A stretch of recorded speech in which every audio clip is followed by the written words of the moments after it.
Հետևորդներ, եկել եմ այսօր ձեզ համար մի հետաքրքիր տեսանյութ նկարելու հապալասի հետ կապված։ Տեսեք, ինչ եմ բերել ձեզ ցույց տալու։ Սրանք 2025 թվականի գարնանը տնկած չերենոկներն են։ Արդեն այս տարի 2026 թվականին ծաղկել են։ Ուրեմն տեսեք, ինչով է կարևոր այս հանգամանքը։ Իհարկե ծաղիկները պոկվելու են, բայց շատ կարևոր է իմանաք, որ ճիշտ ընտրված չերենոկի շվերը կարող են հաջորդ տարի այսպիսի պտուղներ տալ։ Սովորական հապալասները, երբ որ բերք են տալիս, հիմնականում տալիս են 3-րդ տարում։ Իսկ մեզ մոտ, ինչպես տեսնում եք, դեռ ինքը իր չերենոկի ամանի մեջ արդեն սկսել է ծաղիկներ տալ։ Սա խոսում է նրա մասին, որ իր արմատային համակարգը շատ լավ է ձևավորված եւ իհարկե շատ լավ ինքը իրեն զգում է։ Հողախառնուրդն է շատ ճիշտ ընտրված։ Ահա, սիրելի հետևորդներ, փորձեմ հիմա ես սա հանել 1 րոպե։ Ահա տեսեք, որ արմատները խեղդված չեն, արմատները ներքևի հատվածում չեն գործել, այլ ազատ են, շատ լավ վիճակում են գտնվում։ Հենց սա էլ այն հիմնական արդյունքն է, որ մենք կարող ենք ասել, որ բույսը շնչում է, շատ լավ արմատները աշխատում են։ Եթե տեսնում եք, որ ներքևի հատվածում արմատային համակարգը արդեն խճճվել է,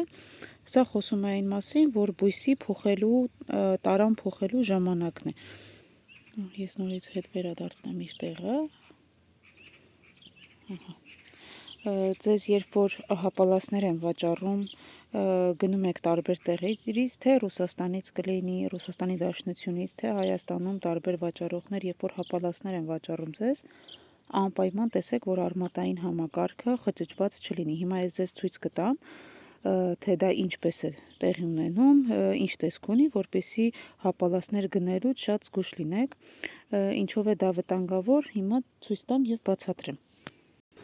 Ահա, սիրելի հետևորդներ, ես գտա նմանատիպ մի հապալաս։ Սա նույնպես 2025 թվականի տնկած չերենոկներն են։ Ինչպես տեսնում եք, շատ լավ աճել է, շատ լավ իրեն դրսևորել է։ Հիմա ես ձեզ ցույց կտամ ներքևի հատվածում ինչ արմատային համակարգ ունի։ Նայեք։ Տեսնում եք ներքևում, որ արմատներն արդեն այս հատվածում սկսել են գործել ներքևի հատվածում։ Ուրեմն, եթե դուք կտեսնեք, որ ներքևի հատվածում ձեր գնաց հապալասների արմատները այսպես եւ էլ ավելի շատ գործված են, շատ խիտ իրար մեջ են մտել, ուրեմն իմացեք, որ հապալասը հրատապ վերատնկելու կարիք ունի։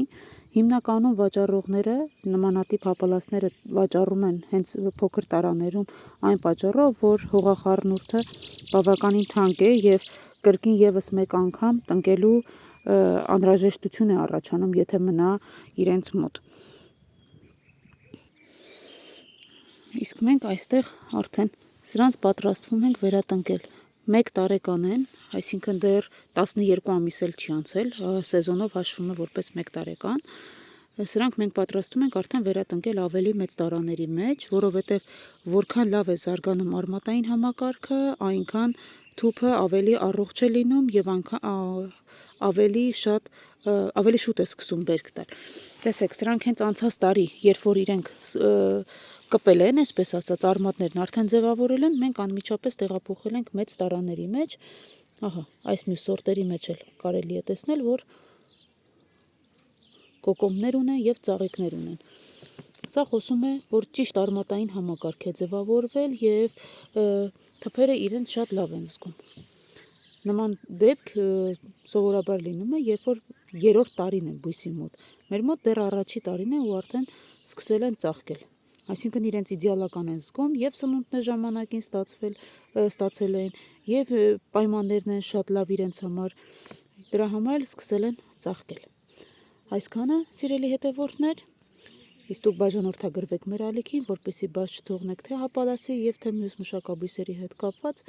նոր տեսանյութերը։ Դե ինչ լավ մնացեք, կհանդիպենք։